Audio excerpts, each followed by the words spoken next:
Hamas ने किया surrender, Gaza से पीछे हटेगी इजरायली सेना, ट्रंप का ऐलान। इस समझौते के तहत हमास अपने हथियार 5000 सदस्यीय अंतर्राष्ट्रीयकरण बल को सौंपेगा, जिसकी निगरानी एक अमेरिकी जनरल करेंगे। गाजा युद्ध को लेकर एक बड़ा कूटनीतिक घटनाक्रम सामने आया है। अमेरिकी राष्ट्रपति ट्रंप ने दावा किया कि हमास के पूर्ण निरस्त्रीकरण, हथियार सरेंडर को गाजा पट्टी से इजरायली सेना की चरणबद्ध वापसी को लेकर ऐतिहासिक समझौता हो गया है। ट्रंप के मुताबिक सभी पक्षों की औपचारिक मंजूरी मिलने के 14 दिनों के भीतर इस समझौते को चरणबद्ध तरीके से लागू किया जाएगा। हमास ने भी इस समझौते पर सहमति जताई है, हालांकि उसने इसके लिए इजरायल में कुछ शर्तें पूरी करने की बात कही है। समझौते की प्रमुख शर्तें ये रहीं: अपने सभी हथियार एक अंतर्राष्ट्रीय स्टेबलाइजेशन फोर्स को सौंपेगा। करीब 5000 सदस्य इस बल की निगरानी एक अमेरिकी जनरल करेंगे। हमास चरणबद्ध तरीके से अपने हथियार सरेंडर करेगा। नेक्स्ट, पूरे निरस्त्रीकरण की प्रक्रिया पूरे होने में लगभग 200 से 300 दिन लग सकते हैं। गाजा में बने सुरंगों नेटवर्कों को भी निष्क्रिय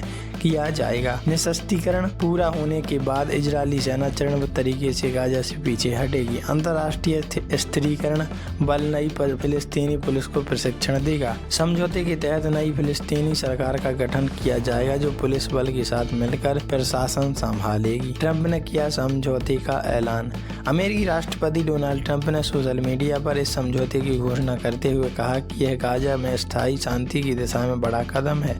उन्होंने कहा कि पूरे समझौते को बेहद सावधानी के साथ चरणबद्ध तरीके से लागू किया जाएगा।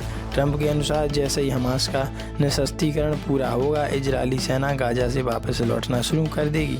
इसके बाद अंतर्राष्ट्रीय स्थिरीकरण बल नई फिलिस्तीनी पुलिस के साथ मिलकर सुरक्षा व्यवस्था संभालेगा और गाजा के पुनर्निर्माण की प्रक्रिया शुरू होगी। हमास ने भी जताई सहमति। हमास के क्षेत्रीय अधिकारियों ने बताया कि संगठन ने इस रोड मैप पर सहमति जताई है। हालांकि उसने स्पष्ट किया कि समझौते को लागू करने से पहले इजरायल को भी अपनी प्रतिबद्धताएं पूरी करनी होंगी। हमास का कहना है कि इजरायल को सैन्य कार्रवाई रोकनी होगी और गाजा से अपनी सेना वापस बुलाने की प्रक्रिया शुरू करनी होगी। 14 दिनों में शुरू होगी प्रक्रिया।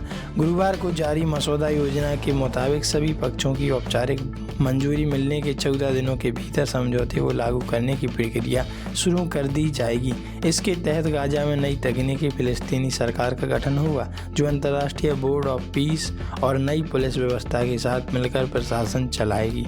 नई सरकार और पुलिस संभालेगी जिम्मेदारी। समझौते के अनुसार गाजा में नई फिलिस्तीनी सरकार बनाई जाएगी, जो प्रशासनिक जिम्मेदारियां संभालेगी, अंतर्राष्ट्रीय स्थिरीकरण, फिलिस्तीनी पुलिस को प्रशिक्षण देगा और सुरक्षा व्यवस्था स्थापित करने में सहयोग करेगा। इसके बाद गाजा का प्रशासन स्थानीय सरकार और पुलिस के हाथों में रहेगा।